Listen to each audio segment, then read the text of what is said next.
Good afternoon, Indiana. This is Carson Zdroga. This is a package about historical events that happened on the dates of this week. We will explain why these events are important. In 1965, church deacon, leader, and civil rights activist Jimmy Lee Jackson is beaten and shot during a peaceful march in Moreland, Alabama.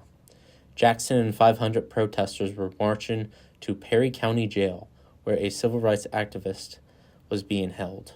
Police confronted the protesters and beat and later shot Jackson. Jackson would die 8 days later. His death would inspire the famous Civil Rights March from Selma to Montgomery. Later, in 2010, the state trooper who killed Jackson was sentenced to 6 months in prison. In 2014, the Revolution of Dignity began in Ukraine. Thousands of Ukrainians protested the corruption of the government, including human rights violations, abuse of power, police brutality, and anti-protest laws.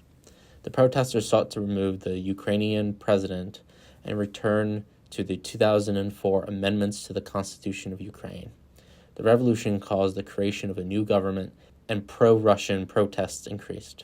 In 1930, Clyde W. Tombaugh discovered the dwarf planet of Pluto at Lowell Observatory. When Pluto was discovered, it was the first known object in the Kuiper Belt. Originally, Pluto was hailed as the 9th planet. As time went on, Pluto was discovered to be much smaller than thought and was reclassified as a dwarf planet. For a pre-recovery date, it is August 20th, 1909. That would do it for today in history. Catch up for next week for more stories in history. This is Carson Zdroga for IUP News.